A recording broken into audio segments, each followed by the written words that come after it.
제 102편. 고난당한 자가 마음이 상하여 그의 근심을 여호와 앞에 토로하는 기도. 여호와여, 내 기도를 들으시고 나의 부르짖음을 주께 상달하게 하소서. 나의 괴로운 날에 주의 얼굴을 내게서 숨기지 마소서. 주의 귀를 내게 기울이사 내가 부르짖는 날에 속히 내게 응답하소서. 내 날이 연기같이 소멸하며 내 뼈가 숯같이 탔음이니이다. 내가 음식 먹기도 잊었으므로 내 마음이 풀같이 시들고 말라버렸사오며 나의 탄식 소리로 말미암아 나의 살이 뼈에 붙었나이다. 나는 광야의 올빼미 같고 황폐한 곳의 부엉이같이 되었사오며 내가 밤을 새우니 지붕 위에 외로운 참새 같으니이다. 내 원수들이 종일 나를 비방하며 내게 대항하여 미칠 듯이 날뛰는 자들이 나를 가리켜 맹세하나이다. 나는 죄를 양식같이 먹으며 나는 눈물 섞인 물을 마셨나이다. 주의 분노와 진노로 말미암음이라 주께서 나를 들어서 던지셨나이다. 내 날이 기울어지는 그림자 같고 내가 풀에 시들어짐 같으니이다. 여호와여, 주는 영원히 계시고 주에 대한 기억은 대대에 이르리이다. 주께서 일어나사 시온을 긍휼히 여기시리니 지금은 그에게 은혜를 베푸실 때라 정한 기한이 다가옴이니이다. 주의 종들이 시온의 돌들을 즐거워하며 그의 티끌도 은혜를 받나이다. 이에 문나라가 여호와의 이름을 경외하며 이 땅의 모든 왕들이 주의 영광을 경외하리니 여호와께서 시온을 건설하시고 그의 영광 중에 나타나셨습니다. 여호와께서 빈궁한 자의 기도를 돌아보시며 그들의 기도를 멸시하지 아니하셨도다. 이 일이 장래 세대를 위하여 기록되리니 창조함을 받을 백성이 여호와를 찬양하리로다. 여호와께서 그의 높은 성소에서 굽어보시며 하늘에서 땅을 살펴보셨으니 이는 갇힌 자의 탄식을 들으시며 죽이기로 정한 자를 해방하사 여호와의 이름을 시온에서 그 영예를 예루살렘에서 선포하게 하려 하심이라. 그때에 민족들과 나라들이 함께 모여 여호와를 섬기리로다. 그가 내 힘을 중도에 쇠약하게 하시며 내 날을 짧게 하셨도다.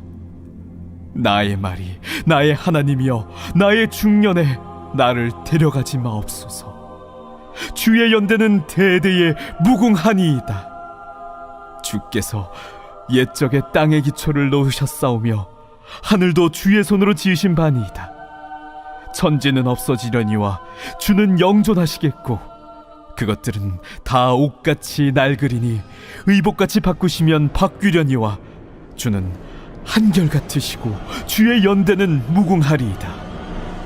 주의 종들의 자손은 항상 안전히 거주하고 그의 후손은 주 앞에 굳게 서리이다 하였도다.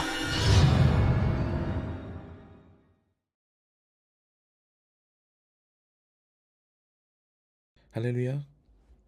오늘 우리에게 주신 하나님의 말씀은 시편 102편 1절부터 28절까지 말씀입니다. 오늘 말씀의 제목은 나의 시선이 바뀔 때입니다. 이제 우리 더사랑교회에서는 여름 수련회를 앞두고 있어서 제가 수련회 이야기를 자주 하게 되는데요. 저는 여름 수련회에 특별한 추억들이 많이 있습니다. 제가 초등학교 4학년 때부터 매년 여름 수련회를 갔는데 단 한 번도 빠지지 않고 학창시절 내내 수련회에 참석을 했거든요. 그 시간이 너무나 좋았던 거예요. 그런데 제가 처음부터 수련회가 좋았던 것은 아니었습니다. 초등학교 4학년 때 상당한 기대감을 가지고 수련회에 참석했지만요. 3박 4일 중에서 둘째 날 오후까지는 집에 가고 싶은 생각이 간절했습니다. 안 맞는 옷을 억지로 입고 있는 그런 느낌이었어요. 게다가 엎친 데 덮친 격으로요. 둘째 날 오후에는요. 제 뒤에 앉아있던 어떤 아이가 점심을 잘못 먹었는지 저에게 뒤에서 구토를 하는 거예요. 구토를 한 거예요. 그래서 졸지에 머리부터 옷까지 전부 다 그 토사물로 오염이 됐습니다. 그래서 머리를 감고 옷을 갈아입어야 되는 그런 사건까지 벌어진 거죠. 저는 불과 그때 만 9세에 불과한 어린아이였는데요. 예배 자리는 불편하지, 이상한 일 막 벌어지지. 그러니까 너무 서러운 거예요. 선생님께서 제 옷을 갈아입혀 주시고 제 머리를 감겨 주시는데 정말 서름이 복받쳐서요. 눈물이 터져 버렸어요. 갑자기 애가 통곡을 하니까 머리를 감겨 주시던 선생님이 너무 놀라서요. 저를 막 다급하게 위로하십니다.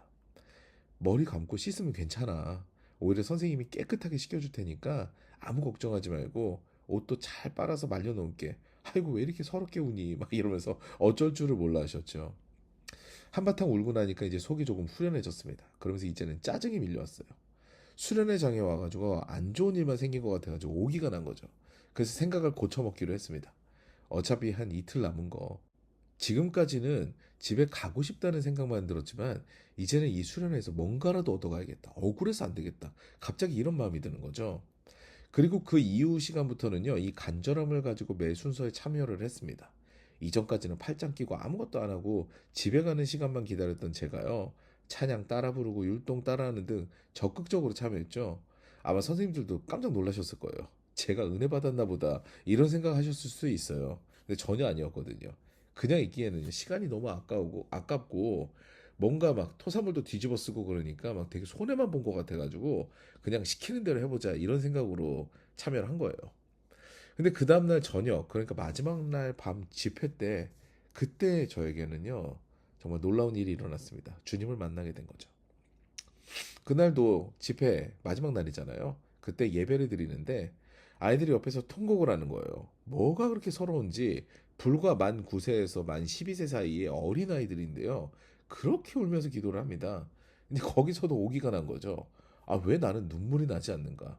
사실 은혜를 구해야 되는데 저는 은혜를 구한 게 아니에요. 그냥 눈물이 안 나서 화가 난 거예요. 그래서 어떻게든 눈물을 쥐어짜려고 하는데 전날 머리 감을 때는 멈추려고 해도 안 멈춰졌던 눈물이 그날은 어떤 슬픈 생각을 해도 나오지 않는 거예요. 정말 황당하더라고요. 이제 아무 일도 일어나지 않자 굉장히 시무룩해졌습니다. 한숨만 나와요. 근데 그때 강사 목사님께서요, 앞에서 계속 소리치시는 거죠. 회개하라고. 그럼 회개하면 주님 만난다고. 계속 외치시는 거예요. 그래. 회개하면 하나님 만난다고 하니까 그러면은 회개가 뭐냐 하면 죄를 생각해 보자. 그리고 생각나는 죄를 하나씩 열거하면서 잘못했다고 고백하기 시작했습니다. 부모님께 거짓말한 거, 동생 때리고 욕한 거, 친구들과 사이좋게 지내지 못한 거, 이런 되게 소소한 여러 가지 죄악들을 생각나는 대로 얘기했어요. 그리고 이 정도면 됐다. 근데 아무 일도 안 일어나네. 이런 생각이 들면서 기도를 멈추려고 했는데요. 그때 갑자기 제 마음에 이런 음성이 들립니다. 네가 지은 모든 죄를 내가 다 책임졌단다. 과정은 길었는데요. 은혜는 정말 순식간이었습니다. 그때부터 눈물샘이 터진 것처럼 눈물이 흘러나오는데요. 저 역시 옆에 아이들과 똑같아요. 통곡하기 시작했습니다. 어제 통곡은 통곡도 아니었어요. 예배를 마치고 난 후에요. 저는 눈이 퉁퉁 불었지만 주님을 만난 그 경험으로 저는 이미 그 이전의 제가 아니었습니다. 그 후로 저는 수련회가 늘 기다려졌어요. 다시 태어난 느낌이었습니다. 여러분, 이같이 생각의 전환은요, 인생을 바꾸게 됩니다. 제가 마음을 그때 고쳐먹지 않았다면요, 둘째 날 제 뒤에 아이가 저에게 구토를 하지 않았다면 저는 그 수련회 때 아무 일도 경험하지 못했을 거고요. 주님을 만나지 못했으니까 그 다음 수련회가 기다리지 않았을 겁니다. 안 갔을 수도 있어요. 이같이 시선의 전환은 굉장히 중요합니다. 오늘 시편은요, 시편 102편은 저자를 알 수가 없습니다. 혹자는 다니엘로 또는 예레미야로 느헤미야로 추정하기도 하지만 정확하게는 알 수가 없어요. 다만 시의 내용으로 미뤄봤을 때요, 참혹하고 암울한 개인적 또 공동체적 환란 가운데 하나님을 바라보는 시인이었을 것이다. 이렇게 짐작할 수 있죠. 앞서 말씀드린 저자 후보들을 보세요. 포로기이거나 이스라엘의 그 바벨론 포로기이거나 그 이후에 암울한 시기를 살았던 인물임을 알 수가 있어요. 상당히 어려운 시기에 기록되었을 것으로 추정되는 시인만큼요, 내용도 굉장히 암울하게 시작됩니다.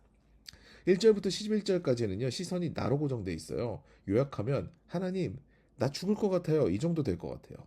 그런데 12절부터 분위기가 바뀝니다. 여호와여, 주는 영원히 계시고 주에 대한 기억은 대대에 이르리이다. 하나님을 향한 기억이 살아나니까요. 다시 말해서 나의 시선이 바뀌게 되니까 그 다음부터 시는요, 하나님의 회복과 은혜를 기대하는 찬양으로 가득해집니다. 나를 바라보던 시선에서요, 하나님을 바라보게 되니까 모든 것이 완전히 다르게 보이는 거죠.